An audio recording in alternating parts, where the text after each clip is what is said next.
Hi. A lot of times when I make a video, I end up with a project that I can sell and recoup some of the money that I have put into the project. But other times, things like this happen.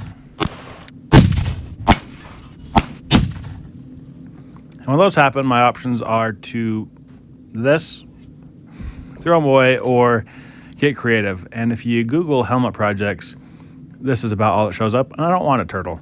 So I had to get more creative. So I've got this Chinese M1 that I shot and blew up, and I don't know what to do with it because they're not real valuable before you shoot them and blow them up.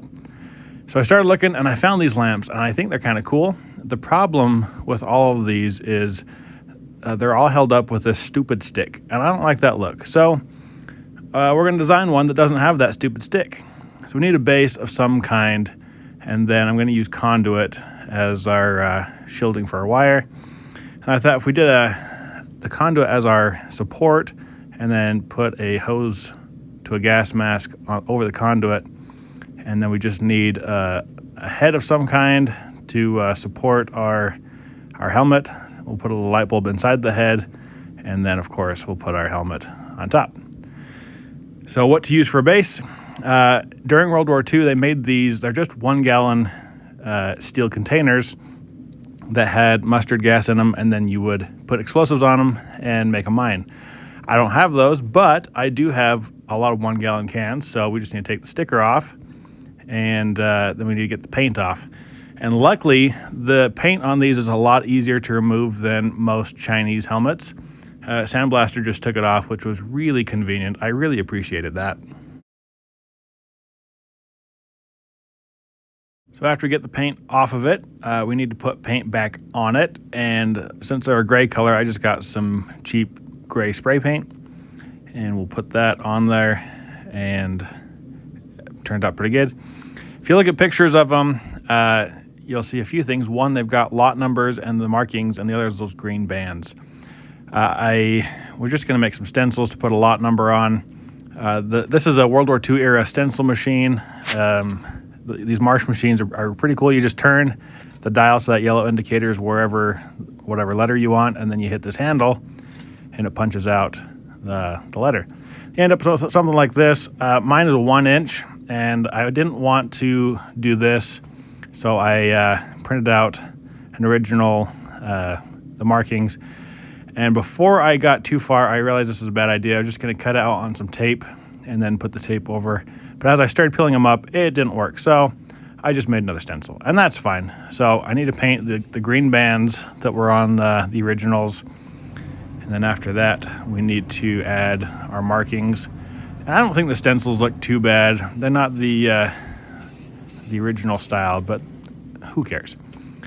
After we got this stenciled, we put a lot number on it. I didn't video that, but that's how it turned out. Not too bad. Good base. I got this conduit bender and some conduit, and we just cut it to 40 inches. I measured out roughly. It ended up being about 3 inches long, and that's fine. And we just need to bend this goofy shape. Doesn't look like too much, but it'll get there. So here's our base, and here's the conduit I bent. So we need to put it through. So I just drilled this hole. We'll put that through. I was going to weld it, but the can is really thin. So we're moving on. I've got this printout of an average human head, and I have a spare 2x6. So we're going to make a head. So we're just going to measure out 8 inches. It's not quite 6 inches wide, and that's fine. The idea is to make a series of ovals with a circle in the middle so the light bulb can sit, and I'll stack them up and get kind of a head shape. So here's our pieces. I tried to video the cutting on a bandsaw and more technical difficulties, but that's fine, whatever. Just need to glue these together, and it'll end up being a head. We get some glue, and then I spilled a little bit, so I just took a wrapper to keep my weight, my really good weight here, from sticking to our head. And after it dried, I've got something that doesn't really resemble a head. It looks more like some sort of crown or headdress. So I just sanded the edges out, so we have this. Look at that. It's a head. It almost looks like a droid from Star Wars Episode 1, but whatever. I ordered this gas mask from China, and you'll notice it's not a US style gas mask, and that's because these are like 15 bucks. So I just need to see if the conduit would fit in our mask, and surprisingly, there are things that prevent direct access to your face in a gas mask. I've got a buffer, kind of a baffle type thing, and then this rubber gasket. We're just gonna dremel it out. That's the easiest way to remove it. This plastic's pretty thin. It smokes a little bit, but it was pretty easy to remove all the obstructions. And then I put the head on. It probably should have been done before I got to this point. I didn't even know if this would fit, but it does fit. It looks okay. It's a little bit narrow. Well, whatever. What do you do? Then I put the conduit in and just kind of poked it around to mark where the conduit would be going in the head. So scarred it, and then I drilled a pilot hole at the approximate angle and then stepped up the drill bits until I got to one where the conduit would fit. So there we go. The conduit fits. Now we can move on. I took note of where the eyes would be on the skull while I put the mask on, and then I just drilled them out. And after I got them drilled out, I painted this nice raccoon stripe. Gave it a little mask just so you don't see the wood when it's on, when the mask's on and the light's on. So I just need to drill a hole here. This is a hole just to keep the whole thing from rotating when it's sitting on the conduit. I noticed it was a little bit floppy, and so we're gonna just pin it basically.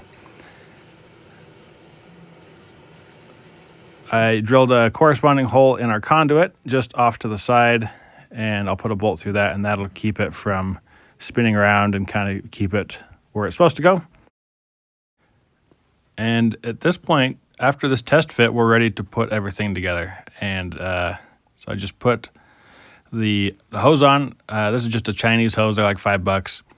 And then the mask will go on top of that, and I'll thread that in. I test fit it before I put it all together, just in case, but it did fit. So put our mask on, and then our skull head thing, and then I just put the bolt through and loosely tightened it. Then I got this lamp at a thrift store, and I'm just robbing the lamp parts. I don't need the actual base.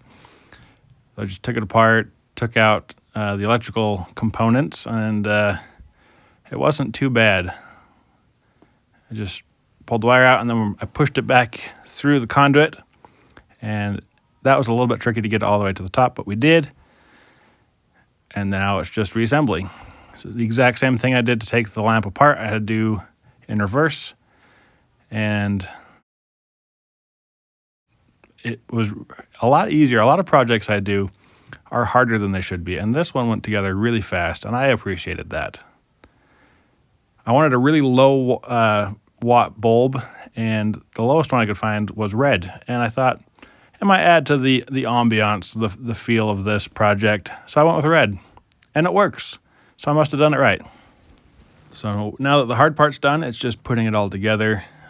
Put the mask over the head that we made, cleaned up the plastic. And then I noticed the bottom was getting a little bit scratched, so I got these self-adhesive furniture pads and just stuck them on there to keep it from scratching whatever I'm putting it on. And then I hot glued the cord just so it didn't pull out. And then the last thing was just to put the helmet that this whole thing was based around on. And look at that, I have a lamp. And that is our final product. It turned out way better than I anticipated, especially for the level of effort I put into this. And I will make another one or two because most of the projects I do are really hard and don't work out very well. And this one was awesome. This little base here, this little tray, Bread Percent made me, and the colors match the base of the lamp, which is very thoughtful, and I appreciate that very much. If you don't watch his stuff or follow his stuff, it's pretty cool. He's a really clever guy.